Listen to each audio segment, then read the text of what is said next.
एक जमाने में एक बहुत ही जालिम और लालची ताजिर सीताया रहते थे। सीताया ने तकरीबन 40 एकड़ अराजी को नुकसान पहुंचाया और ये सब आम के दरख्त थे। एक दिन वो सोच रहा था कि वो जमीन को बरकरार रखने और आलमी काश्त की शक्ल को बरकरार रखने के लिए क्या करेगा। चुनांचे इसने मंगया नामी एक फकीर को बुलाया और उसने इसे ये कहा, मेरी बात सुनो मंगया, अगर तुम मेरी जमीन की देखभाल करोगे और तमाम दरख्त उगाओगे और फल काटोगे तो मैं तुम्हें 4 एकड़ जमीन दूंगा। क्या कहते हो, ठीक है? सीताया की बात सुनने के बाद मंगया ने इससे ये कहा, पेशकश के लिए आपका बहुत शुक्रिया जनाब। चूंकि आपने मुझे मौका दिया है इसलिए मैं यहीं रहूंगा और मैं इस बात को यकीनी बनाऊंगा कि तमाम दरख्त फल लगाएं और मैं आपके लिए इसका फायदा उठाऊं। लेकिन आपने मुझे 4 एकड़ जमीन देने का वादा पूरा करना है, यह जरूरी है। फिक्र ना करो मंगया, आप इस गांव में किसी से भी पूछ सकते हैं। एक बार जब मैं अपना लफ्ज दे दूं तो मैं इसे कभी वापस नहीं लूंगा, मिलेगी, ये मेरा वादा है। जरूर जनाब, मैं अभी से अपना काम शुरू करूंगा।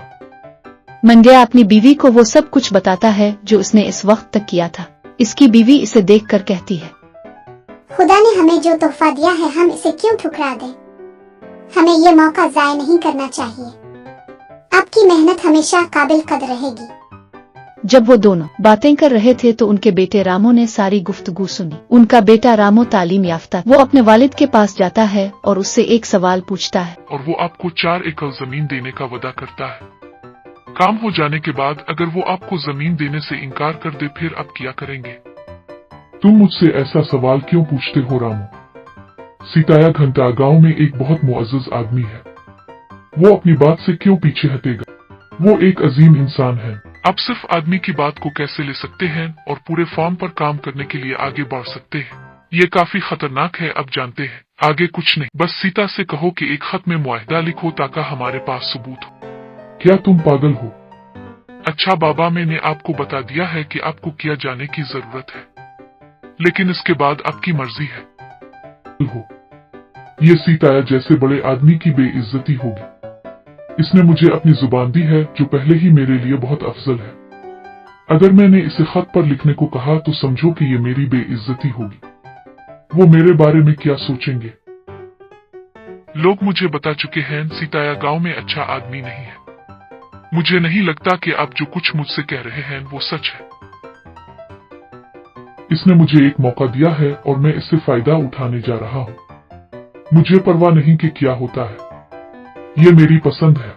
इस दिन के बाद से मंगया सीताया के खेत में चला गया और उसने अपने लिए एक छोटी सी झोंपड़ी बनाई। इसने तमाम दरख्तों को पानी देना शुरू कर दिया और फल काश्त करने लगे। 4 साल बाद फार्म में फल फूलने लगे। मंगया सीताया से मिलने गया और उसने कहा, जनाब हमारा फार्म अब फल काश्त कर रहा है, बरा करम मेरे साथ आएं और इसे देखें।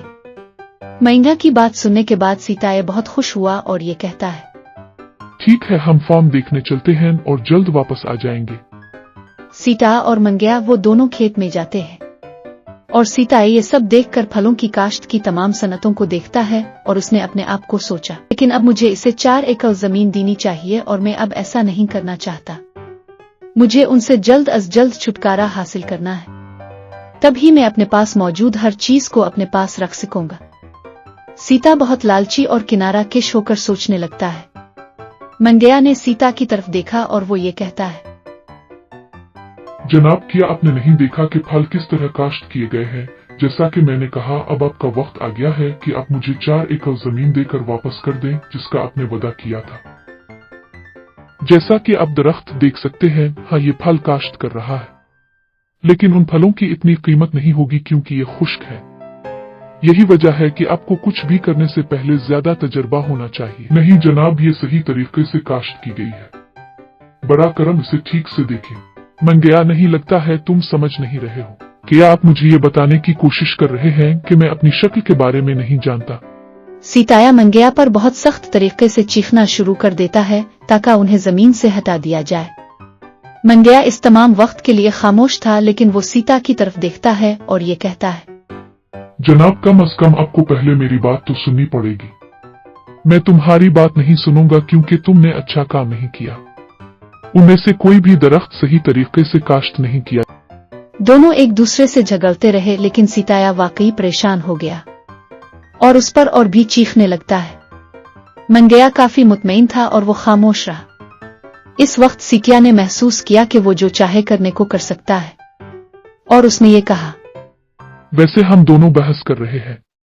मैं समझ गया हूं कि अब आप यहाँ इस सरजमीन में नहीं रहना चाहते, लेकिन अगरचे आप इस मुल्क में नहीं रहना चाहते हैं, आपने कुछ मेहनत की है और मैं तुम्हें 4 एकड़ जमीन दूंगा क्योंकि मैं बुरा आदमी नहीं हूं। मेरे साथ चलो। फौरी तौर पर सीतिया मंगया को एक जमीन पर ले जाता है, लेकिन वो जमीन बहुत बोसीदा है और ऐसा नहीं लगता कि इसमें कुछ भी काश्त हो सके। सीतिया ने मंगया से ये कहा, मंगया तुम देखो, ये वो जमीन है जो मेरी है और तुम इसे ले सकते हो। ये 4 एकड़ जमीन है। आपको मेरे फार्म में दोबारा काम करने की जरूरत नहीं है, लेकिन मैंने अपना वादा दिया है और मैंने अपनी बात बरकरार रखी है। तो ये वो जमीन है जो अब आपके पास है। आप क्या कहते हैं? मैं इस जमीन का क्या करूंगा? इस जमीन में मेरे लिए काश्तकारी के लिए कुछ नहीं है। बेहतर है कि आप अपने अल्फाज वापस लें। मंगया की बात सुनने के बाद सीताया ने इसकी तरफ देखा और ये कहा, सबसे पहले मैंने आपसे सिर्फ 4 एकड़ जमीन का वादा किया था। मैंने तुमसे कभी आम के दरख्तों की 4 एकड़ जमीन का वादा नहीं किया था। और वैसे यहाँ कोई जमीन नहीं है, इसलिए मुझे आपको कुछ देने की जरूरत नहीं है। लेकिन चूंकि मैं एक अच्छा इंसान हूँ, इसलिए ये जमीन आपको दे रहा हूँ। अगर आप चाहते हैं तो आप इसे ले सकते हैं। फिर आप यहाँ से फौरन निकल सकते हैं। सीताया ने गुस्से से कहा, जैसे इसने इसके मुंह पर थप्पड़ मारा हो। मंगया ने जो कुछ कहा, इसे सुनने के बाद मंगया बरा रास्त अपने घर गया और उसने अपने बेटे और 2 बीवी को इस वक्त तक जो कुछ हुआ था सब कुछ बताया। इसका बेटा रामू वाकई परेशान हो जाता है और वो मंगया से ये कहता है, अब्बा जी, वही हुआ जो मैंने बताया था कि बिल्कुल ऐसा ही होगा। आपने मेरी बात नहीं सुनी। इंतजार करो और देखो मैं क्या करूंगा। मैं इस आदमी को सबक सिखाऊंगा। मैं वो वापस करूंगा जो हम पर वाजिबुल अदा है। बस मुझे करने दो। ये कहकर रामू घर से बाहर चला गया। रामू अपने दोनों दोस्तों को लाता है और वो सब कुछ बताता है जो उसके वालिद ने इसे बताया था। ये तीनों सीता को गिराने का मंसूबा बनाते हैं। इसी लम्हे रामू ने अपने दोनों दोस्तों की तरफ देखा और सीना और राजा, तुम दोनों मेरे दोस्त हो। मैं चाहता हूं कि आप इस मिशन में मेरी मदद करें। मैं पुजारी के लिबास में एक सन्यासी जैसा लिबास पहनूंगा और मैं चाहता हूं कि आप दोनों इस काम में मेरी मदद करें जो हम कर रहे हैं। रामू एक पादरी का लिबास पहनता है और नीचे बैठ जाता है, जबकि इसके दोनों दोस्त शहर में घूमते हैं और पादरी के बारे में तबलीग करते हैं। जैसा कि इसके दोनों दोस्त पुजारी के बारे में बात करते हैं, गांव के कई लोग कई नजराने लेकर इससे मिलने आते हैं। एक दिन एक आदमी जो पादरी से मिलने आया था, जनाब, हम बरकत लेने आए हैं। हम जानते हैं कि आप आला तरीन हैं और हम चाहते हैं कि आप हमारी जिंदगियों को बदल दें। चूंकि रामू को कस्बे के तमाम देहातों के बारे में पहले से ही मालूम था, इसलिए वो उनसे इस तरह बात कर सकता था जैसे वो उन्हें पहले से जानता हो। लेकिन ये सब बेसूद था क्योंकि सीताया मंसूबे के मुताबिक नजर नहीं आया। कई रातें गुजर गईं और वो तीनों चारों तरफ इकट्ठे हुए और एक और मंसूबा बनाया कि हमें कुछ ऐसा करना होगा कि सीता इस जगह पर आ सके। बहुत से लोग जो खुद गरज हैं हमेशा आपके पास आते हैं, लेकिन हम इस आदमी को हासिल नहीं कर पाते। मेरी बात सुनो दोस्तों, मेरे पास इसके लिए एक आइडिया है। मैं चाहता हूं कि आप दोनों गिनतार शहर में जाकर तबलीग करें कि गुरुजी आपको बता सकेंगे कि जमीन के नीचे सोना कैसे तलाश किया जाए। अगर आप इस बात को यकीनी बनाएं कि सीता ने हमारी बातों को सुना तो वो जरूर हमारी तलाश में आए। फौरन ही दोनों दोस्त सीता के मकाम के करीब जाते हैं और सीता के सामने एक दूसरे से बातें करते हैं ताकि वो उनकी बात सुन सके। मेरे पास एक बहुत बड़ा राज है, तुम्हें राजा बनना है। प्लीज किसी को मत बताना, ये एक मसला बन सकता है। ये गुरुजी के बारे में है। गुरुजी सिर्फ एक आम पुजारी नहीं है, वो भी बड़ा जादूगर आदमी है। वो हमें बता सकता है कि जमीन के नीचे सोने का खजाना कैसे तलाश किया जाए। लेकिन आप कैसे जानते हैं कि गुरुजी उसके बारे में जानते हैं? कल जब मैं सो रहा था, मैंने देखा कि एक बूढ़ी औरत गुरुजी के पास गई और उनसे यही सवाल पूछा और वो लम्हा गुरुजी ने इसे बिल्कुल ठीक बताया कि जमीन के नीचे सोना कैसे तलाश किया जाता है। अगर हम ट्रेक कर सकते हैं कि बूढ़ी औरत कहाँ है, तो हम जमीन के नीचे सोना तलाश करने का तरीका मालूम कर सकते हैं। वैसे हम भी चंद आम चरा लेते हैं। इस आदमी की बात सुनने के बाद सीताया ने उनकी तरफ देखा और वो अपने आप से ये कहता है, हाँ, ये मेरे लिए इन दो आदमियों की पैरवी करने का बेहतरीन वक्त है, ताकि मुझे ये भी मालूम हो सके कि सोना कहाँ से तलाश करना है। मुझे जाकर इस गुरुजी से मिलना चाहिए और जल्द अज जल्द उनका आशीर्वाद लेना चाहिए। फिर मैं भी एक अच्छा शिकारी बनूंगा। सीताया ऐसा ही सोचता है। इस रात सीताया सीधा गुरुजी के पास गया, लेकिन बहुत सारे फल और दूध और वो उनके कदमों में गिरकर उनका आशीर्वाद हासिल किया। जनाब, आखिरकार आपसे मिलकर बहुत खुशी हुई। मैं एक अरसे से आपकी दुआओं की ख्वाहिश कर रहा हूँ। मैं आपको वो कुछ भी दूंगा जिसकी आपको जरूरत है।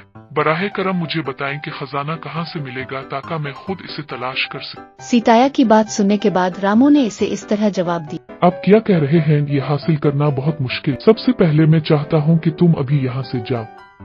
तो सीता और भी परेशान हो जाता है और वो खजाना तलाश करने का तरीका जाने पर इसरार करता है। जनाब, मुझे ये मत कहीं मैं बगैर इल्म के यहाँ से कैसे चला जाऊँ। सीता रामो के पैरों पर गिरकर भीख मांगता रहता है और उससे इल्तिजा करता है। इस वक्त रामो को एहसास हुआ कि इस मंसूबे को अमली जामा पहनाने का ये सही वक्त है। ठीक है, मैं आपको बताऊंगा कि खजाना कैसे तलाश किया जाए। मेरे साथ चलो।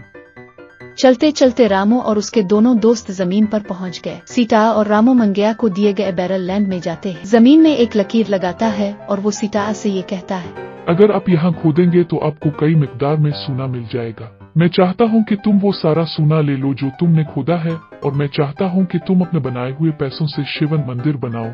रामोहे की बात सुनने के बाद सीता फौरन वापस मंगेया की जगह पर इससे बात करने भागा। रामो और उसके दोस्त इस जगह से चले गए। सीता ने मंगेया की तरफ देखा और उसने इसे ये कहा, मेरी बात सुनो मंगेया, मैं काफी अरसे से इसके बारे में सोच रहा हूँ। मुझे लगता है कि मैं वो 4 एकड़ जमीन जो मैंने आपको बेची थी वापस हासिल करना चाहूँ, और आपको आम के दरख्तों की 4 एकड़ जमीन दूंगा, क्योंकि मुझे लगता है कि आप बहुत बूढ़े हो गए हैं और आप कुछ भी नहीं कर सकते हैं। मंगेया डर जाता है क्योंकि वो सोचता है कि वो इसे दोबारा बेवकूफ बनाने की कोशिश कर रहा है। मंगेया ने इसकी तरफ देखा और वो ये कहता है, नहीं जनाब, जो जमीन आपके पास है आप अपने पास रख सकते हैं, और जो जमीन आपने मुझे दी है आप इसे छोड़ दें। चुनांचे वो इसको मनाने की कोशिश करता है और वो आम के दरख्तों की 10 एकड़ अराजी पेश करता है, लेकिन मंगेया मायूस होकर दोबारा इनकार कर देता है। इसके बाद सीताया फौरन ही मंगेया की 4 एकड़ जमीन के लिए आम के दरख्तों की 40 एकड़ जमीन बना देता है। आखिरकार 1 घंटे की बहस के बाद मंगेया ने कहा, ठीक, जरूर जनाब, लेकिन मेरी एक शर्त है।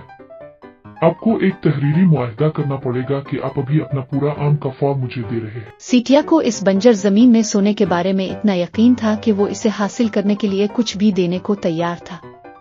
इसने इस बंजर जमीन के लिए अपनी आम के दरख्तों की 40 एकड़ जमीन देने पर रजामंदी जाहिर की। ठीक है, मैं आपको एक तहरीरी और ज़बानी मुआहदे में पूरा फॉर्म दे दूंगा। सीतिया ने रजामंदी जाहिर करते हुए इसे मंगेया को आम के दरख्तों की पूरी 40 एकड़ जमीन पर दस्तखत करने पर मजबूर किया। मंगेया को तहरीरी मुआहदा मौसूल हुआ और वो थोड़ी देर बाद चला गया। सीताया बंजर जमीन पर गया और इसी जगह खुदाई शुरू कर दी। कई दिनों तक खुदाई के बाद इसे मालूम हुआ कि वो पादरी अपना ही आदमी था। ये तो एक ड्रामा था। इस जमीन के नीचे सोना नहीं है, और वो दर्द से रोने लगा। मैं कैसा आदमी हूँ? मैंने इस बंजर जमीन के लिए सब कुछ इस अहमक पादरी की वजह से दे दिया। मैंने अपनी जिंदगी के साथ किया। आखिरकार रामोहे ने इस लालची आदमी को ये एहसास दिलाया। इसने इस शख्स की लालच बंद कर दी और उसके बाप को वो इंसाफ मिल गया जो इस पर वाजिब था।